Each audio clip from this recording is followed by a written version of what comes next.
जय हिंद दोस्तों, मैं रजनीश यादव, पटना मैथ्स पे आपका स्वागत है। और आज हम लोग फिर से जो है बिहार बीपीएससी टीचर वाला जो एग्ज़ाम है उसमें मैथ का जो मोस्ट एक्सेप्टेड क्वेश्चन है, जो कि बिल्कुल आ सकता है, बिल्कुल संभावित क्वेश्चन के टाइप का हम लोग जो है आज प्रैक्टिस देखेंगे। ठीक है, आज जो है मेनली जो ज़्यादातर क्वेश्चन रहेगा सीआई एंड एसआई से। ठीक है, अर्थात कॉम्प्लेक्स इंटरेस्ट और सिंपल इंटरेस्ट है। ठीक है, साधारण ब्याज और चक्रवृद्धि ब्याज से।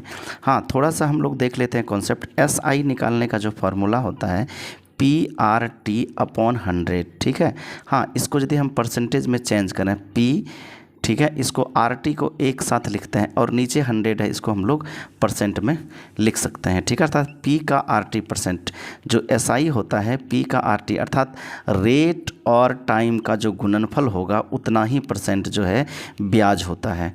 हाँ, कोई आपको बोले कि 100 रुपया जो है, हाँ सपोज कि 100 रुपया आपका P है, जिसका कि 5% के रेट से 3 वर्ष का ब्याज क्या होगा, 3 वर्ष का। ये आपका 5 जो है आपका रेट हो गया, ये 3T हो गया। तो हम लोग क्या करते हैं PRT, तो एक्चुअली में R और T को गुना करते हैं, तो अब बटे 100 अर्थात 5 गुना 3 अर्थात 15% हम लोग निकाल देंगे। 5 गुना 3 15% जो हो जाएगा ब्याज हो जाएगा, 100 का 15%। ठीक है, हाँ सपोज कि आपको दे कि आपको इसमें बताएगा कि जैसे 100 रुपया है, ठीक है, ब्याज 2 गुना होने के लिए, सॉरी जो मूलधन है, ठीक है, मूलधन को, हाँ जितना मूलधन है उतना ही ब्याज होने के लिए, अर्थात ब्याज जो है फिर से 100 रुपया हो जाए तभी तो आपका मूलधन और ब्याज मिलके 2 गुना हो जाएगा।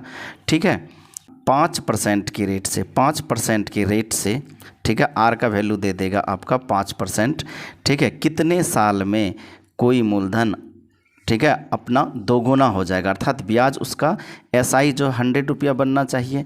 ठीक है, अब 100 का 100, ठीक है, तो 100% होता है, 100 का 100% अर्थात 100% हमको ब्याज मिलना चाहिए। हाँ, तो आर का वैल्यू 5 है। ठीक है, 5 में कितना से गुना करेंगे जो 100 हो जाएगा, क्योंकि RT% होता है, तो आर दिया हुआ है, T इसके गुना में होगा, तो 5 को हम लोग 20 से गुना करेंगे तो 100 हो जाएगा, अर्थात जो है 20 साल में 2 गुना हो जाएगा। ठीक है, बस यही कॉन्सेप्ट देना था। अभी जो कुछ बचा हुआ है वो सवाल से क्लियर होगा। देखते हैं इसमें सवाल।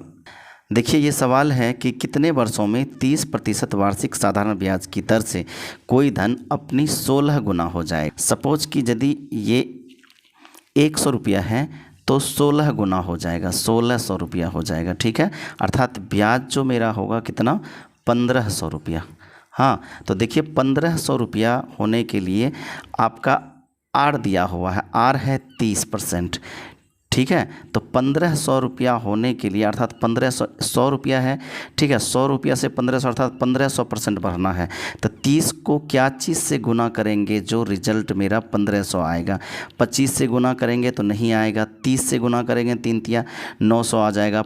50 से गुना करते हैं यदि इसको 50 से, तो 5 तिया 15 और एक ये 0 एक 0 अर्थात 1500, अर्थात जो है, हाँ 50 वर्षों में कोई धन जो है, ठीक है, 30% के रेट से अपना 16 गुना हो जाएगी। ठीक है, तो आपका ऑप्शन सी सही हो जाएगा। ठीक है, देखिए जो बेसिक दिए थे उस पर बेस्ड अब सवाल आपसे बनने लगा है। देखिए नेक्स्ट सवाल, नेक्स्ट क्या है कि यहाँ पे कहता है कि चक्रवृद्धि ब्याज के तहत उधार ली गई 10 वर्षों में 2 गुनी हो जाती है, तो यह समान ब्याज दर पर खुद से 4 गुना कब हो जाएगा। ठीक है, तो देखिए, ठीक है, ये सीआई का प्रॉब्लम है, सीआई का प्रॉब्लम है।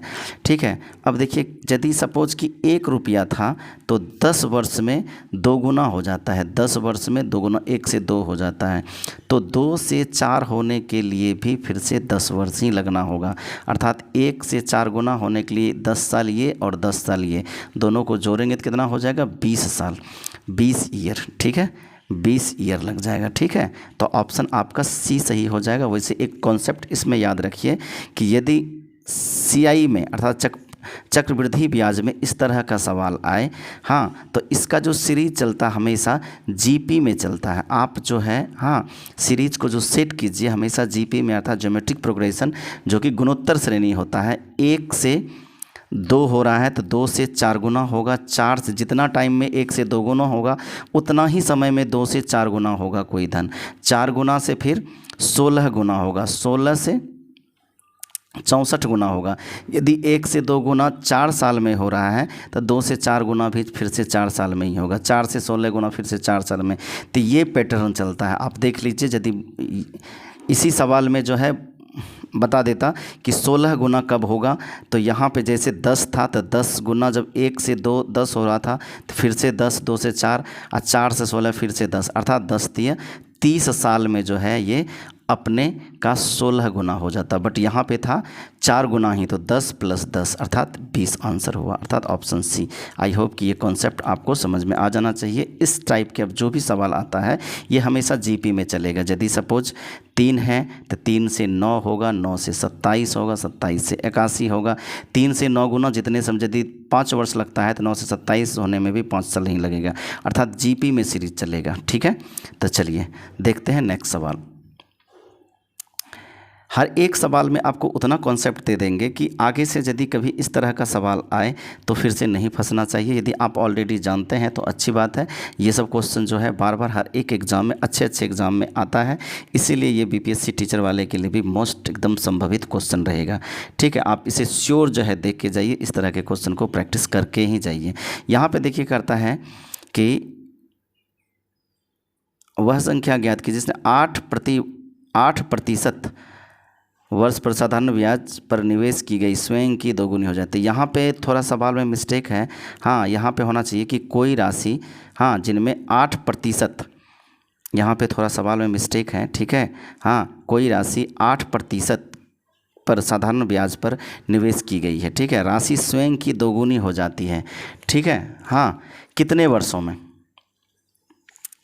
तो सपोज कि है कि मेरा 100 रुपया है। ठीक है, 100 से हमको 200 होना है, अर्थात ब्याज जो है हमको 100 रुपया मिलना चाहिए, तब तो 2 गुना होगा। 100 का 100 रुपया 100% है। ठीक है, और R और T% ही जो है ब्याज होता है। तो मेरा जो है R 8% है, तो 8 को क्या चीज़ से गुना करेंगे जो 100 हो जाए, 100% हो जाए।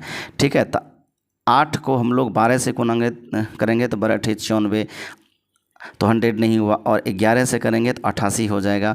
12.5 से करेंगे तो ये 100 हो जाएगा। ठीक है, अर्थात जो है 12.5 वर्ष में जो है आपका, हाँ, स्वयं का 2 गुना हो जाएगा। ठीक है, चलिए नेक्स्ट सवाल देखते हैं। नेक्स्ट है कि एक स्कूटर की कीमत 84,000 रुपया है। कितना है? 84,000 रुपया। 84,000 रुपया में ख़रीदा गया। उसमें 10% प्रति वर्ष की दर से मूल्य ह्रास होता है। ठीक है, यदि इस साल 10% ह्रास हुआ अर्थात 90% बचा, तो पिछले साल उस 90 बचे हुए का फिर से 10% ह्रास होगा। ठीक है, लॉस होगा। हाँ, तो उसके बाद कहता है कि 2 वर्ष के बाद इसकी कीमत क्या होगा। अब देखिए 2 बार 10% घटेगा। आप क्या कीजिए, या तो ऑप्शन यहाँ पे देख लीजिए, यदि दूर दूर है तो अप्रॉक्सीमेशन मेथड से ऑप्शन लगा सकते हैं। ठीक है, तो पहले आपको, हाँ, बिना सोल्व किए आपको बताते हैं। ये 84,000 है, एक बार में 10%, फिर से 10%, अर्थात तो हम मान लें कि 20% का लॉस होता है। ठीक है, मान लेते हैं, एग्जैक्ट 20% होगा नहीं, हम मान रहे हैं कि 20% का लॉस होगा। तो 20% जो है इसका कितना हो जाएगा? 8 दूना 16, 17,000 के आसपास। तो जब हम 84,000 में 16 और 17,000 के बीच में घटाएंगे तो मेरा कौन सा आएगा? 16 में 84 में 10 घटेगा, 74, 74 में 6 तो 68। ठीक है, अर्थात 68,000 के आसपास, अर्थात ऑप्शन ये सही होना चाहिए। ठीक है, अब देखते हैं इसको जो है प्रोसेस से बना के। हाँ, तो अब इस तरह का यदि 2 कंटिन्यू ह्रास हो तो आपको लगाना है फार्मूला ये वाला, A + B + A × B / 100। ठीक है, तो यहाँ पे जो है माइनस में है तो -10, ठीक है, देन आफ्टर प्लस, देखिए -10 गुना -10 तो कितना हो जाएगा? +100 / 100 है फार्मूला से, तो ये कट जाएगा, तो -10 और -10 कितना हो जाएगा? -20 और +1 तो -19, अर्थात -19% का ओवरऑल नेट ह्रास जो होगा -19% का होगा। ठीक है, इसमें 84,000 का हमको 84,000 84,000 का 19% ह्रास होने के बाद जो मेरे पास बचेगा 81%, ठीक है, वही राशि पूछ रहा है कि कितना बचेगा, अर्थात हम 84,000 का 81% निकाल लेते हैं। इसको कटा दीजिए, ठीक है, देन आफ्टर इसको गुना कीजिए, ठीक है, 840 को 81 से, तो 1 से गुना होगा तो 0, फिर 4, ये 8, 8 से गुना होगा तो फिर से 0, 8 चौके 32, 3 8 64, 3 कितना हो जाएगा 67। अब इसको जोड़ दीजिए, हाँ 0 और 4, 8 तो 10, 0, ये 8 और 6, देख लीजिए 68,040, अर्थात ऑप्शन आपका बी ही सही हुआ फिर से, ठीक है, या तो अप्रॉक्सीमेशन मेथड से या तो आप जो है जो डिटेल मेथड है, हाँ, बट यहाँ पे देख लेंगे यदि ऑप्शन दूर दूर है तो ज़्यादातर क्वेश्चन में आप अप्रॉक्सीमेशन मेथड लगा सकते हैं, ठीक है। 10% एक साल में, फिर सेकेंड साल हम 10% और घटा था, ओवरऑल 20% घटा के देखते हैं, ठीक है। हाँ, यहाँ पे भी देखिए 19% घटा है तो 20 के ही आसपास है, तो मेरा रिजल्ट जो है हाँ 68,000 के आसपास आ रहा था, तो आप यहाँ से मार के निकल सकते थे, ठीक है। चलिए देखते हैं नेक्स्ट सवाल। नेक्स्ट सवाल उसी पैटर्न पे है, कहता है किसी धन पर हाँ 12.2/4% प्रति वर्ष की दर से कितने वर्षों में साधारण ब्याज मूलधन के बराबर हो जाएगा। सपोज कि मूलधन यदि 100 रुपया है तो ब्याज भी 100 रुपया हो जाए, ठीक है, हाँ ब्याज भी 100 रुपया हो जाए, अर्थात 100% का इंक्रीमेंट, 100% का इंक्रीमेंट होना चाहिए, ठीक है, जितना मूलधन है उतना ही ब्याज हो जाए, ठीक है। तो 100% का इंक्रीमेंट, और यहाँ पे आर दिया हुआ है कितना 12.2/4%। तो अब इस आर को हमको निकालना होता है एसआई। एसआई जो है मेरा एसआई 100% है, हाँ, तो एसआई जो होता है ये 100%, एसआई जो होता है RT% होता है, ठीक है। तो आर जो है मेरा 12.2/8 है, हाँ, तो अब टी क्या रखें जो आर और टी गुना होके 100 हो जाए। तो देखिए 12.2/4 को इस ऑप्शन में से क्या चीज़ से गुना करें, ठीक है। यदि हम पहला ऑप्शन 8 से गुना करते हैं, 12 8 96, और इसको 8 से गुना करेंगे तो 2 2 दूना 4, अर्थात यही हो जाएगा आपको 96 4 100%। आज अर्थात पहला ऑप्शन में ही मेरा 100% इंक्रीमेंट अर्थात एसआई मिल गया, आरटी का गुणनफल 100% मिल गया, और हमको ब्याज भी 100% ही चाहिए था, तभी तो वो मूलधन के बराबर होगा, अर्थात ऑप्शन आपका फर्स्ट सही हो जाएगा, ठीक है। चलिए तो आज इतना ही। फिर से इसी तरह का हर एक सवाल में कुछ ना कुछ यूनिक कॉन्सेप्ट रहेगा, इसी तरह का जो है हाँ हम कंटिन्यू लाते रहेंगे जब तक कि आपका बिहार टीचर वाला एग्ज़ाम नहीं हो जाता है। आई होप कि ये वीडियोज़ आपको यदि अच्छा लगे तो आप जो है मेरे चैनल को लाइक शेयर एंड सब्सक्राइब कीजिए। चलिए धन्यवाद।